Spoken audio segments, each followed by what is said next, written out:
As it is the Yes. corridor, I'm not so sure whether I'm going to be hearable enough on account of the flu bout that I had. But nonetheless, I will try my best. You mean this thing is disturbing you? The air conditioning? No, it's not disturbing me. Okay, try it. Let's finish. Try it. Thank you, Mangas. Lieutenant Colonel Mangena, thank you, sir. Now, as I was listening at your testimony, you from the Forensic Science Laboratory Ballistic Section, not so?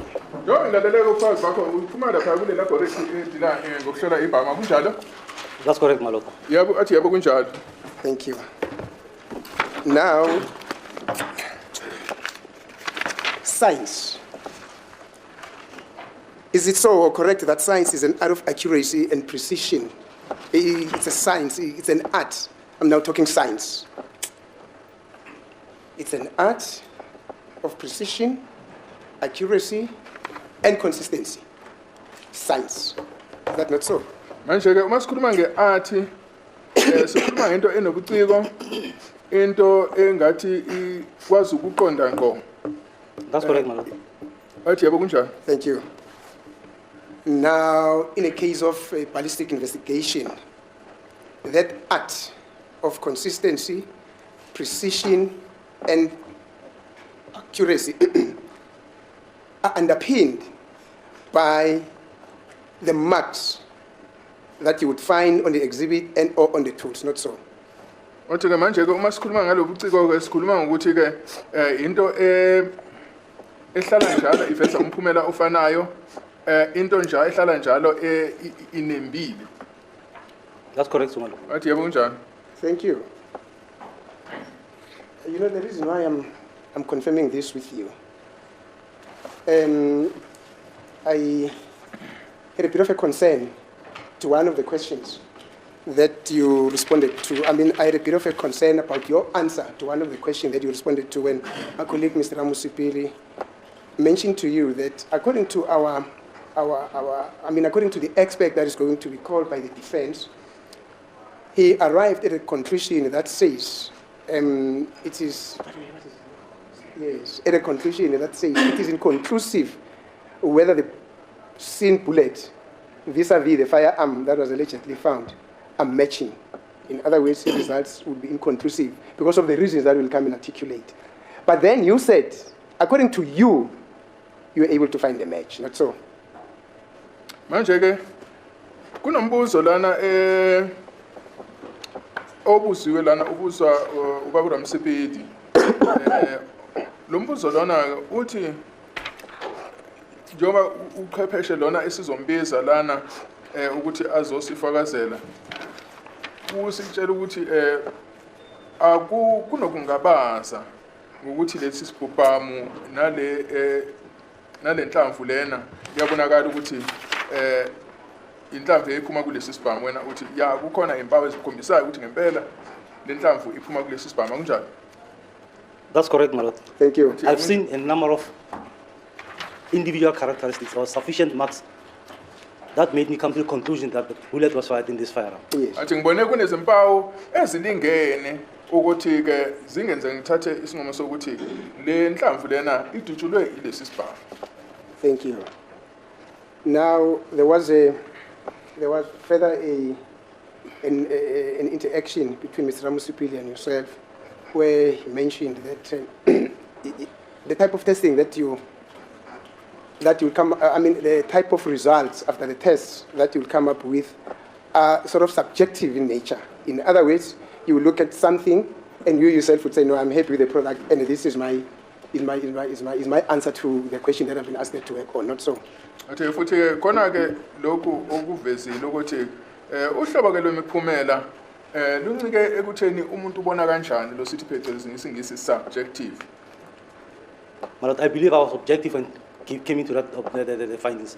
I mean subjective. Sengathi-ke hayi indlela engisebenze ngayo yenze indlela ekhipha ichithela ngaphandle lokhu ukuthi-ke ukubona kwami kuncike ekutheni mina ngibona kanjani omunye umuntu angabona ngenye indlela. Come again, I did not get that. What did you just say? I said I was objective when I started looking at them until I found those markings. Yes. Then I agree that those markings are there. I didn't say that I'm going to take side whether I know whose firearm is it. I didn't know the firearm, whose firearm is it. Yes. But when I started looking at it, what I wanted to see, I saw that the marks were sufficient enough for me to say that this is the right firearm. Yes. hayi impama engizibonile lapho kuleso sibhamu bezilingene ukuthi zingikhombise zingitshele ukuthi cha le nhlamvu lena idutshulwe yiso leso sibhamu. And you even took a step further to confirm that with Lieutenant Colonel Serrero, who also confirmed what you saw, not so. That's correct, my lord. Athi hayi uye phambili wayofuna uColonel Serrero ukuthi naye ezoqinisekisa ukuthi le mphumela uyitholile yihle athi yebo. So will I then be correct to say that one expert from a forensic, from a ballistic science laboratory will work on a particular exhibit, let's say exhibit A, and find certain results, and he requests another colleague of his to work on the same exhibit, and then the next colleague find results which differ from the first results. That does happen, not so. Manje kungenzeka ke ukuthi umchwepheshe onikwe inhlamvu ukuthi azihlole angathola umphumela othize bese ukuthi ke omunye ke asebenza naye athi umebheka zona lezo inhlamvu lezo ebezibhekwa yilo chwepheshe oqala kodwa athole umphumela owehlukile. My lord, it's possible, it can happen, but in that case, you'll get another analyst or the third opinion who will also look into the same the exhibits. Okay. Ethi yebo kungenzeka ukuthi ke ochwepheshe ababili baba nemiphumela eyehlukile kodwa makuvela ke isimo esinjalo siya sizama ukuthi sithole owesithathu uchwepheshe ukuthi aze azobheka naye ukuze ukwazi ukuthi kutholakale umphumela ocacile. Thank you. That situation alone, do I have it right to understand that there's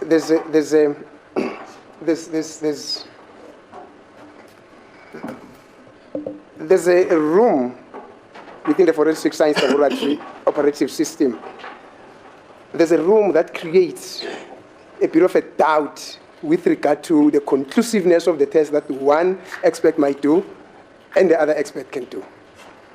Kusho ukuthi ke lapho ke kukhona ithuba lokuthi kungabazeka kwemiphumela etholakalayo njengoba kunaloku ke kwehlukana kochwepheshe ababili. My lord, it will depend on the experience that the analyst has, who is now looking into that. Now, in this case, I'll mention specifically in this case, I've asked 4 other analysts, and all 4 of them, we agreed on the same results. Hayi ke lokho kuncike ekutheni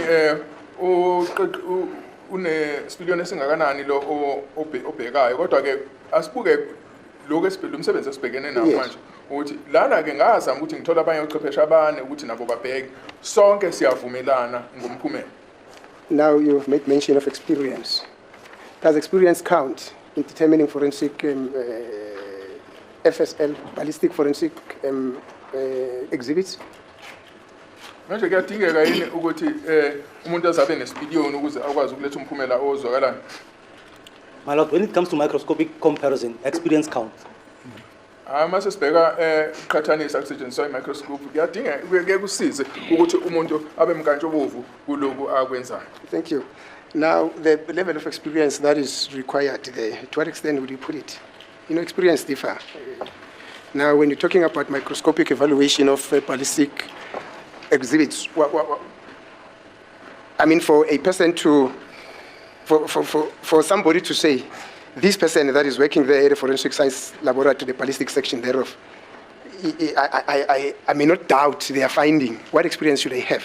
Manje kuma ukuthi ke kufanele kufike ekutheni umphumela olethwa uchwepheshe othize ukwazi ukuthi sithi awungabazeki ufanele abe nesikhathi esingakanani nesipiliyoni esingakanani sokusebenza. My lord, I cannot say exactly what experience are you going to say this person is, but as long as the person is capable of using the microscope, is capable of searching for the unique markings on your cartridges, who knows how to look for those, I would say his experience, he can do that. Okay. Hayi akuncile kakhulu ukuthi umuntu uneminyaka emingaki kodwa ke okufunekayo ukuthi umuntu akwazi ukuthi mesenzisa i-microscope akwazi ukubona ukuthi iziphi lezi zimpawu afanele azame ukuzifuna iziphi lezi zimpawu ezingamsiza ukuthi abe nesinqumo esihle. Thank you. Hypothetically, an officer that has been working at the Forensic Science Laboratory, the ballistic section thereof, who's been there for a year. He's capable of using the microscope. He's capable of identifying those marks that should be identified in an exhibit. Would you regard him as experienced enough for somebody to come and say, this gentleman or this lady, even if it's only 1 year in the Forensic Science Laboratory, the ballistic section thereof, I won't doubt their results. Just 1 year. Asithi-ke nasi-ke sesibekayo sokuthi-ke asithi-ke kukhona-ke uchwepheshe ononyaka esebenza lapho ekwazi ukusebenzisa i-microscope ekwazi futhi nokufuna iy'mpawu manje-ke uma sengiphe-ke umbiko singakwazi yini ukuthi siwamukele lo mbiko njengombiko ongangabazeki. My lord, I would say the person is still under training. In a year, he'll still be under training and still lack a lot more experience to be more competent. Singathi umuntu mesenonyaka hayi usaqeqeshwa kusadingeka ukuthi aqhubeke nokuqeqeshwa kwakhe ukuze finyelele lapho esingathi-ke usemkantshubovu. Yeah, which is the reason why I actually requested you just to give us a rough estimation as to what is the level of period that one can look at to come and say, with this number of years, on this thing that this person has been doing, I may not doubt their results. That is the level of experience. Yikho ngibuza ukuthi udinga ukuthi umuntu abe neminyaka emingaki ukuze sithi hayi usifike kwizinga lokuthi-ke umsebenzi wakhe uyancomeka awungabazeki. My lord, as I said, I cannot say. Okay. Because it depends. You can find a person who's been there for 4 years, 5 years, but is most of the time not working on the microscope. They'll be working on the microscope maybe once or twice in a week. So somebody who's been there on a daily basis or who's been there for a number of years would be experienced because he's been using the mic. He knows how to manipulate, to start looking for your exhibits, to your markings, to rotate your exhibits, to put it in a way that you can see all your markings that you want. Okay, thank you, sir. Akuthipende eminyakeni ngoba ngenzeka ukuthi umuntu mhlawumbe uneminyaka emine lapho kodwa-ke usebenzisa i-microscope kanye noma kathathu ngenyanga kodwa khona-ke abangabe besebenza lapho ukuthi usebenzisa kaningi i-microscope siyakwazi nokuthi uyihlola kanjani uyazi ukuthi yini ayifunayo emebhekile nokuthi iguqula kanjani-ke lento ayihlolayo ukuze akwazi ukuthola-ke lezi mpawu lezi afisa ukuthi-ke zimsize ukuthi afinyelele esinqumweni esihle esincomekayo. Thank you. In a case of an impasse, like a deadlock on two experts, then you say the matter gets referred to a third expert to go and have their own independent evaluation of the experiment, not so. Manje-ke uma ukuthi-ke ochwepheshe laba bafinyelela ezinqumeni ezehlukile eziphikisanayo uthe nje konje kudingeka uchwepheshe wesithathu ukuze akwazi ukuzoxazulula ukuthi impela umphumela omuhle imuphi. My lord, it will depend on the exhibits that you are working on. Yes. Sometimes find that if it's bullet, one expert can see more markings on the exhibits, the other one cannot see those markings. You may take the decision that let's shoot additional tests and compare the additional tests also to see if we can see the markings better on those exhibits. Okay. And I would collect kwenza ukuthi umunye uchwepheshe asibone iy'mpawu omunye uchwepheshe angaziboni iy'mpawu so into enziwayo ukuthi mhlawumbe singathi kasidubuleke amanye ama-test ukuze mhlawumbe kukhona-ke lezoveza iy'mpawu zicace zibonakale. That is exactly my point. Two experts, one see an exhibit with marks in a particular way, and the other one see exhibits with marks in a particular way.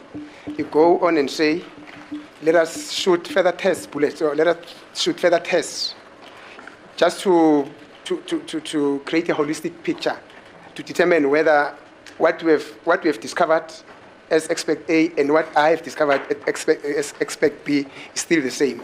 That I understand. Athi angekuzwisisa lokho kusho ukuthi uma ukuthi khona la kuba khona mhlambe nokungabaza bese ngithi hayi ingcono sidubule futhi amanye ama-test ukuze sikwazi ukuthi sifinyelele la esithola khona ukuthi kunemphumela ebonakala kangconywana. Hayi musho kanjalo-ke ngiyakuzwisisa. Thank you, sir. But now, still, expect A finds what he found initially, and expect B stands by what he found initially. In other words, both of them said, no, Mina, I'm still on my side. And the other expert says, I'm also still on my side. In that instance, that is where then you request the assistance of another expert, that is now a third expert, to reconcile the two views, not so. Manje-ke uma ukuthi kutholakala ukuthi uchwepheshe wokuqala uthola umphumela ohlukile kakhulu umphumela kachwepheshe wesibili futhi ke labo chwepheshe laba bathi bona lemphumela yabo le futhi bayisekela kakhulu kusho ukuthi lapho ke nithola khona uchwepheshe wesithathu ukuze azocacisa ukuthi imuphi umphumela owamukelekayo. My lord, in some instances, or in most of the instances, if expert B cannot see the marks that expert A sees, yes, what we'll do is expert A will go to the mic, put an ID or the striation that marks that he sees, or the individual marks that he sees, and then we'll show expert B, this is what I see. Are you agreeing with me? Where he will show you all the matches, and he'll go up to the next markings or the follow-up markings until he can see or can show him all those markings. Noma kufuthi ufika esimene sinjalo kusho ukuthi uchwepheshe oqala uma ukuthi khona amamakha awabonayo angabona uchwepheshe osibili kusho ukuthi ke uchwepheshe oqala ke angaya ku ophawini alibonayo bese eyalimaka lolo phawu esithi ke uyabona lana ke nakhe ngikubonayo uyavumelana yini nami uma bevumelana bese edlulela kwelunye ke uphawu bethi nalo lunye uphawu engilibonayo la uyavumelana yini nami bahambe kanjalo ke kuze kuyofika egcineni. But now in an event that they still do not agree, even when they are seated together in the same microscope, viewing those exhibits, they still don't agree on certain marks. Wouldn't a situation occur where a third person gets involved to come and reconcile the two disagreeing views? Manje uma nanoma senenze kanjalo kufingelela lapho ochwepheshe laba babili bevumelana ukuthi ababoni ngasolinye akunjalo yini ukuthi ila kufanele kuthola uchwepheshe wesithathu ukuze azokwazi ukuxazulula ukuthi umehluko wabo ukuphi. That's what I said, my lord, that the third expert will be called to come and also check the same exhibits. Okay. Iloko engishela ukuthi hayi uchwepheshe wesithathu uyabiza ukuthi azohlola ke futhi le exhibit le umbukiso lo obusuhlolwe uqala nowesibili. Thank you. Now, the third expert, will he or she be a person of the same level as those who had initially dealt with the disputed results, or will that be a person of a higher level in terms of experience? Manje uma sekulethwa uchwepheshe wesithathu kuzoba uchwepheshe osezingeni elifanayo yini lolwazi nalabo uchwepheshe abanye noma uzobe engenhla kusho ukuthi ngezinga lolwazi lwakhe kulabanye uchwepheshe? My lord, as I said, you'll get another expert who's an experienced expert to come and test and examine it for you. Njengoba sengishilo ke kuzotholakala omunye uchwepheshe omkantshubovu naye ukuthi azohlola. Thank you. Now that experienced expert comes and aligns him or herself with the views of the expert who says, I can see that there are markings there, characteristics, but I also confirm that they are not of such a nature that we can link this firearm with the scene bullets. Manje uma ukuthi uyafika ke lo chwepheshe wesithathu azothi yebo ngivumelana nalona othi kukhona impawu zibonayo kodwa ke lezi impawu lezi aziholele ekutheni kube nesinqumo sokuthi yebo le hlamvu iphuma kulesi sibhamu. Now my question is, would you still go further and get another opinion, or you're going to limit yourself to the opinion of these three experts? Manje umbuzo wami ukuthi nizoqhubeka yini uma ukuthi ke isinqumo besingakatholakali esamukelekayo kubo labo chwepheshe abathathu nithi ke manje ke uma senihlana nesimo esinjalo niyahamba yini niyofuna uchwepheshe wesine ukuthi azobuka? My lord, it will depend. It's either they will go for the fourth expert or they'll make a decision there by themselves. No, ngenzeka ukuthi bathi bayofuna uchwepheshe wesine noma ke bahlali lapho bathi bazothatha isinqumo bona ngokwabo. Thank you. Now it may go on and on. The fourth, the fifth, the sixth, the seventh, the eighth, the ninth, and the 10th. Now, based on that explanation that you just gave now, does that not really indicate that there's a bit of a gray area within the forensic science laboratory with regard to the conclusivity of results or of findings, based on what you have just said today, in terms of their accuracy? Manje ke uma usho kanjalo ke awosho yini ukuthi kukhona ke ukufanele sikwamukela ukuthi kukhona isigaba lapho kunokungabaza okukhulu kulemphumela yenu? My lord, inconclusive is also a findings. If you say it's inconclusive, you're saying that I can see there's similarities, but they're not enough.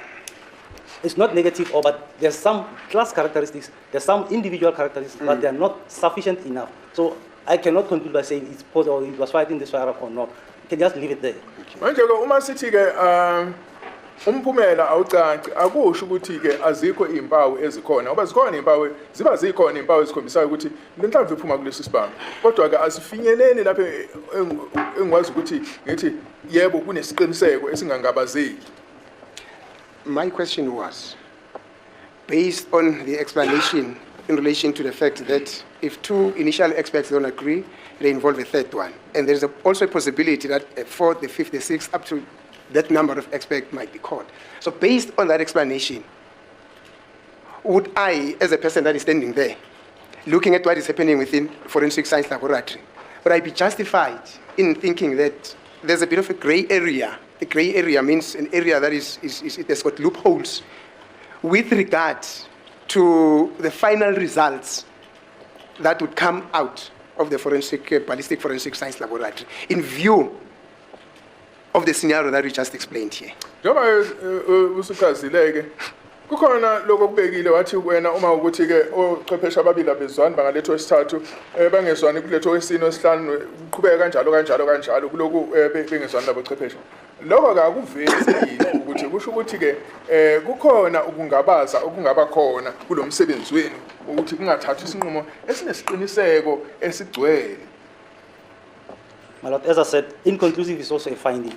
If I say it's inconclusive, it means I cannot say it's positive, I cannot say it's negative, but it's there. Yeah. That's my finding. So we can, not all the firearms or not all the bullets will have clear marks that you can see. Yes. But as long as there's no markings that you can see, that you can identify the individual markings, and you end up by saying that it's inconclusive because I don't have enough markings. Yes. And if all of us are saying that we don't have enough markings, let's say 1 or 2 people are saying we don't have, but 10 people are saying we can see the similarities. Okay. What does it tell us? Most of the people who are seeing that will show you the individual characteristics that they see on that one. Then if you stick with your findings that for you it's inconclusive, it's your findings. Yes. Everyone will take his own findings. Okay. Masithi-ke senzisa leli gama elithi inconclusive elichaza ukuthi akunasiqiniseko esigcwele akusho ukuthi-ke phela kusho ukuthi-ke azikho iy'mpawu ezibonakalayo ngoba zingaba zikhona iy'mpawu ezibonakalayo kodwa sikushoyo ukuthi lezo iy'mpawu nanoma zikhona azisifikisi ekutheni sikwazi ukuthatha isinqumo esigcwele esichaza ukuthi isibhayile yiso leso sibhamu esisetshenziswe noma akusona ngoba khona lo ozothi umebheka abone ngombono wakhe omunye abone ngombono ngenye indlela manje akusho lokuthi iy'mpawu azibanga khona zibike khona kodwa okukhona ukuthi-ke vele azifinyeleli la esingathi khona ziletha umphumela ogcwele. Thank you. Now, what you've just said now, let's put it in simple terminology, in simple parlance, simple language. So you're basically saying you also use a system where it is the majority rules at Forensic Science Laboratory, where there's a discrepancy or disagreement with regard to the final results of a particular testing. Manje njengoba usanda ukuchaza kusho ukuthi-ke niyafinyelela ezingeni lokuthi kugcine kuwukuthi-ke okuzokwamukelwa wonke umuntu kuzobe kuwukuthi kuyintando yeningi mayelana nale mphumela le eniyitholayo. For instance, if, that's your example, 4 would say we are agreeing, and maybe 1 or 2 say no, we're saying something different. So the view that will be popular will be the one that comes from the 4 experts. Ake sibeke ukuthi-ke asithi-ke abane bayavumelana nesinqumo oyedwa uyasiphikisa kusho ukuthi kuzothathwa ukuthi laba abane yibona abalethe umphumela owamukelekayo. My Lord, I am still repeating that. If that is what we see, all 4 of us, Yes. and we can show that, we can put an ID and show that, and show the continuity of the market around it, we are convinced that it is there. Whatever these other analysts that don't see, we will show them what we see. They agree with us or they don't agree with us. But what we see is what we see, and the conclusion will come from me because I'm the one who saw all those markings, and I'll say it's positive or it's negative. Thank you, sir. Njengoba sengishilo uma ukuthi khona iy'mpawu esizibonayo abanye bathi abaziboni esikwenzayo ukuthi sihambe siyobhala sinike iy'nombolo kuzo zonke lezi mpawu ezisibonayo bese sibiza-ke laba bathi abaziboni bese siyabakhombisa ukuthi nalo uphawu esibonayo nalo olunye uphawu esibonayo niyabona futhi yini la ukuthi ukwebhekile niyabona yini ukuthi la kukhona lolu phawu leli and then ukusho ukuthi-ke ekugcineni-ke kuzogcina sewukuthi mina engichazayo ukuthi isinqumo sifane sibe kanjani ngoba ngibakhombisile ukuthi nazi iy'mpawu engizibonayo. Thank you, sir. Now you're basically saying your findings are factually based. You just don't thumbsuck them anyway. You go to the microscope and give the product of your findings based on the facts that you would have noted on the microscope, not so. Kusho ukuthi ke okushoyo ukuthi anikhulumi nje ngezinto ezigagelwayo, izinto ezeniholela esinqumeni izinto esingathi